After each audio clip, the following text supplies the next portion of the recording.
Welcome to SSPTV Community News. I'm Lisa Schugardt. Today we are visiting Pathway to Recovery, Counseling and Educational Services, right here at 223 West Broad Street in downtown Hazleton. Our focus today, the drug problem in our area.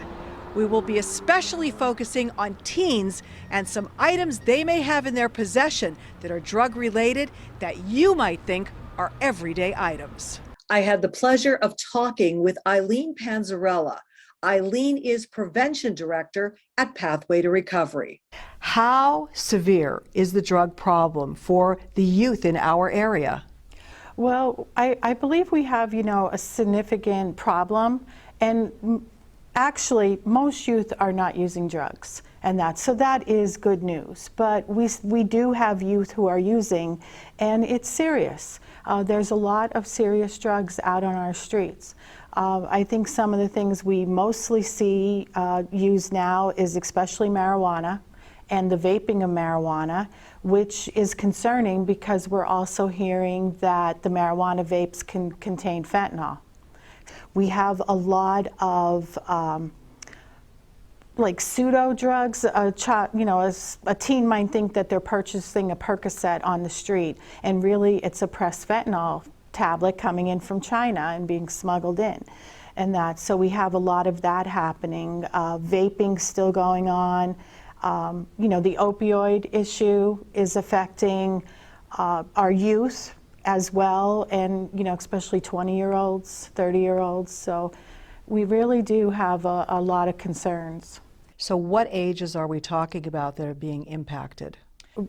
Definitely high school students, but we really need to start talking to parents and making them aware, because even late elementary, they might be becoming exposed if they have older friends. Middle school, we know, are being exposed to some of this. They're going to parties with high school students, so all of that potentially can play a role. Has COVID caused this problem to get even worse than it was? I think definitely it has. The isolation that the teens were under, the marijuana use especially, and one of the concerning factors is we're not hearing that they are using at a party on a Saturday night for the fun of it. Most of the things we're hearing from teens who are using marijuana is it's their coping mechanism. It's the way they're coping. They're using it alone in their bedroom as a way to fall asleep when they're stressed out. And that is worrisome because they should be learning coping skills right now. This is the time of life when you're a teen, you learn how to cope with the stresses of life. So oftentimes you tell us that things are in plain sight and they don't realize that their children have things on them. They don't realize that it's drug related or it is a drug itself. And there is actually a mock teen bedroom that you have set up for us here. And I know you've taken it on the road and done demonstrations with this. So tell us about this. Why this mock teen bedroom? Well, we want to make parents aware that their teens can be hiding drugs in plain sight. No, I wouldn't say you're going to see that there's, a can of soda, a bottle of water, which many of our teens have in their bedroom all the time. And that's not saying, oh, they're using drugs because that's there. But if they're seeing other signs, maybe grades are dropping, maybe they are so tired all the time, and part of being a teen also is being tired, pulling away from the family, becoming more independent. But if you're seeing, the things they enjoyed, they don't want to be a part of them anymore. Friends have changed, which could be just natural. They are, finding other interests, but it could also be because now they're using drugs and their old friends don't want anything to do with them, or they're hanging out with the friends who are using. And if a parent does come across any of these items, how do you address it? Because obviously you don't want to cause a major rift that your child runs away or there's a big argument and you can't talk to them about this. So how do you handle that? You want to, get calm yourself and then maybe approach them with what you found. If you did find drugs, ask them what's going on, you know, why are they using it, and then see about getting them some help, where you might be like, you know, let's go to counseling, let's call just for an evaluation, let's see what's happening on that, and then you could bring them here, you know, other agencies, and see was this, you know, one-time use or that, or do they actually have a substance use problem going on in their life. And you actually have just started a group for young people, so tell us about that. So we are running an adolescent addiction education group, and we have adolescents coming in who are addicted and are trying to stop, and they're going to be, you know, educated on the dangers of the substance that they're using, and we're going to give them support to try to help them quit. And you have a great website, so if anybody wants to see the services that you provide, it's pathway-to-recovery.org. And you have all your services listed there and contact information on how people can reach out. Yes, everything's on there, or they can, you know, our phone number's on there. They can call me if they want brochures or more information about a particular drug. We have a whole library of brochures and information to share. And if anybody wants the mock teen bedroom for their group, we do travel, take it on the road. PTAs, anybody, parent groups, will be willing to bring it out. When parents do call you and say, like, there is a problem or what, how difficult is it for them to make that phone call too? Because they don't want to make that call either. No, it is difficult. We understand that you know, you don't, you know, want to believe this, or, you know, what's happening in the family. And so it is hard to make that phone call and to admit that that might be happening with your child. But, you know, make the call. You're going to be treated with respect. Your child's going to be treated with respect. We understand this is not a parental failing, that this happens, and, you know, we help guide them through the process.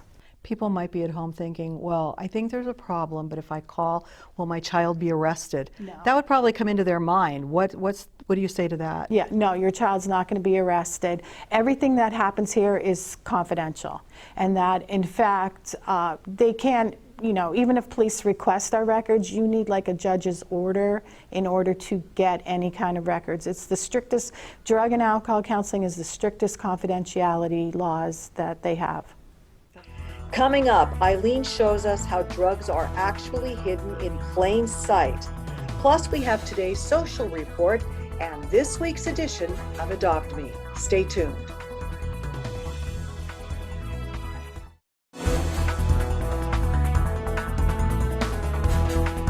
So now that we've heard all about this, Eileen, take us over to this mock teen bedroom, and actually we want to show our viewers what you're talking about so they get an up-close look at what to look for should they have a problem with their teen.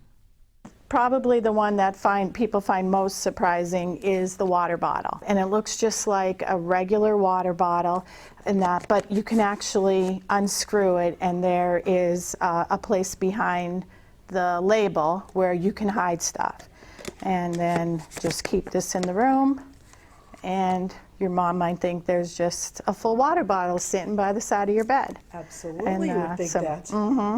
Then the soda, and you could buy any brand. They come in these name brands, but this, and it feels like a full can of soda. If you feel that, it's weighted like it has soda in it, and that, but the top actually unscrews, and here's the other you know, compartment. And this is the wax I was telling you about that they say is will block scents. You know, so then we have like some deodorants also, which are not, I mean, it looks like deodorant, and it actually even smells like it, but this is actually fake plastic that comes off and then has a hidden compartment inside as well. Same thing with the body spray, which feels like a full can of body spray, and it actually feels like there's something in it, but it just pulls apart. Again with the wax blocking scent, and just like that. And as I said, most of these are sold online, you know, as a way to hide your money in your house and that, but people are using them for a lot of other different reasons. Then you have like a hairbrush that has a hidden compartment. Oh my goodness. The lint roller also unscrews, and you have the hidden compartment in there. So there's even a light bulb that looks like a light bulb, but it's actually fake, and you could actually put stuff in the light bulb and just have it screwed into your lamp. We have a chapstick, and the bottom unscrews. So here's the lipstick, and it just comes apart and that and off, and then right here now you have a smoking pipe. Well, we have a pillow, which I mean, this might be, you know, you kind of know there's a zippered compartment, and closet lights which actually open up and have compartments in. Even this clock has a compartment behind it and that. But here's this one, it was the one I was telling you, where you could plug this in, you could actually have plugs in here. And this is a little old, so it used to light up that it was on, but I think it has a button battery that died, but it has a hidden compartment there. So you could actually be hiding things there. This is actually a drug scale, and that, so when this is plugged into a laptop, it'll light up and you could actually weigh things on there. So inside here, which might, you know, hanging in the closet just kind of looks like a shirt or something, or it even just looks like the back of the hoodie, but inside there's all zippered compartments in this vest that could have things hidden in. And then we put a zipper pull on here, which is another thing, and it's rubber, so it's not going to be detected by the metal detector, but you can put a joint in there. You might be able to, you know, put some small pills in there. What are some of the biggest items, I guess, that people are shocked by that they see? I think the water bottle is probably the biggest shock when they see that, because it looks just like a regular water bottle, and then when they see that there's a hiding place behind the label is very shocking. The soda cans also are particularly shocking with that. And then just some of the other things, some of them really aren't hiding drugs, but some of them form a drug paraphernalia, how something could turn into a pipe. A flashlight keychain becomes a smoking pipe. We even have a watch that is actually can be taken off and you can use it as a vape. And it looks just like a smartwatch. How do parents know about this stuff? Is there a place to go to find all these? Like, I know. How do you know? I think it's just getting educated with, you know, programs like this are the things that are educating the parents about it. Because, I mean, I myself was even shocked the first time I saw one of these displays from another prevention department in another county. And I was like, whoa, you know, and that, so you don't really know that they're out there. You could Google, if you go on, you know, safes for money is how they actually promote them to be sold. But then the soda cans have a wax ring that it says will mask odors. So I don't think you need to mask the scent of your money. How much do items like this cost? Are they very affordable? And at what age are children allowed to buy these things? So most of the items probably range from $10 to $20, which you would say, oh, paying that for a highlighter, you know, is expensive, but it's affordable for a child. You know, they might get $20 to go out with their friends some night and instead use it to purchase these products. Now, really for the pipes and that, if they're going into a tobacco shop, because it's now 21 to buy nicotine products, they should be making sure they're that age, but we know that not all the people are checking IDs or requiring it to be a certain age.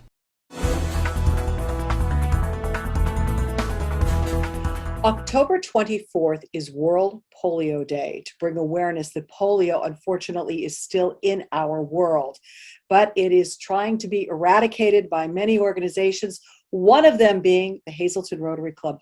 And Lisa Marie Halecky is the president of the Hazleton Rotary Club, and she joins me now. Lisa Marie, thanks so much for joining us. This has been a pet project of Hazleton Rotary for many years and continues to be so. And not just Hazleton Rotary, Lisa, it's Rotary International as a whole for 35 years has been striving to totally eradicate polio. And, we get so close, and then, here we go again, and there's more cases throughout our world. So, every year, we're vigilant. We like to bring it to our community's attention, let them know that polio is still out there, and it's just a vaccine. We're raising money to provide these vaccines to these children so they don't get polio. So and there's no really cure for it once you have it. And that's, it paralyzes you, and it's a simple vaccine. So the big thing we want to do is just, once again, bring it to light, let people know what's going on. And, we're doing two things. So the one is a fundraiser, and it's an online fundraiser. So if you go on to Hazleton Rotary Facebook page, you could see a link there if you are so inclined to donate towards eradicating polio. But I also wanted to do something a little bit fun for our community. And what we're going to do is we're going to get together on Saturday, October 15th. We are inviting people to bring their bicycles. If you haven't ridden in a while, like me, dust it off and bring it out. If you don't want to ride or you don't have a bike, come by. There's beautiful benches throughout the whole trail. Root on your friends, your community members. It's going to be $5 per rider. And that's as much as, say, a cup of coffee and a donut or something like that.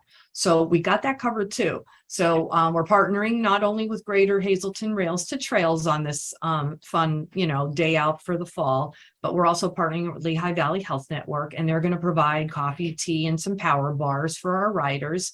And basically, we're just going to ride the trail and come back and just, get together and just let people know that polio is still in our world and we're still fighting to eradicate it. It's probably the longest running Halloween event in our area. I'm talking about the 25th annual Pardeesville Haunted Trail. And I'm pleased to be joined by two of the people who are actively involved. To my left is Adriana Payne, who's been with the organization for 11 years, and Scott Grusetsky, who has been a performer and with the group for 20 years. That's amazing. Scott, tell us what we can expect this year. Well, this year it's Thursday, Friday, Saturday, with a scary story night on Sunday. 3 nights that we can go through, starting at 7 o'clock at night. You can go through. You take a lot of time to put this all together, and you told me it changes every year. Every year it's different. Wow. So is there a lot of good stuff this year? I don't want to give too much away, so you have to come and see it. A true salesman there trying to get us to come to it. So now you can go through the haunted trail from 7 o'clock on each of those nights, and then the scary story night is on Sunday at 5 o'clock. What's that all about? Well, that's a free event for the kids. That's when we tell scary stories to the kids, have a costume contest, and give away all the tricky trays and the raffles. So there are tricky trays and raffles. And I believe this young lady has that information over here. So Adriana, tell us about that. There's a lot of good things. Even if you don't like haunted stuff, there's good food. Oh, absolutely. So what we have going on at the trails is we do have a tricky tray going on along with the raffle. Our biggest prize is $500 cash along with a $100 gift card for gas. We have delicious foods, many soups to choose from, and many games to play. I heard a rumor that you have Chinese food there this year. Is that true? Yes, it is. That's amazing. Kenny Carr was very impressed with that. I think he's coming just for the Chinese food. Oh, a lot of people just come for the food and games. And the money that you raise from all of this, how does that help? This is for the Pardeesville Recreation Association? Yes, that is correct. So we help donate the money back into the playground to make it nice, make sure everything's good for the community. All right. Now, Scott, you told me there's a new entrance this year. Is that correct? That is correct. Years back we've had a castle. This year we've got a cabin. All the horror movies take place in a cabin, don't they? So is that a hint? Maybe. You'll have to come and see. So what's your favorite part of doing this? Why have you been doing it for so many years? Maybe it's for the kids. I like donating my time, and it's just for the kids. And you told me they have to start in September to get this ready for this event? We start in September building this thing. I know you all do a great job each and every year, and I hope you will do your part by coming out. Again, the 25th annual Pardeesville Haunted Trail, October 13th, 14th, 15th at 7 o'clock, and the cost only $5. We forgot to mention that. It's only $5 to get in. And then on Sunday, the 16th at 5 o'clock, the free Scary Story Night. We'll see you there, right? Life's no fun without a good scare.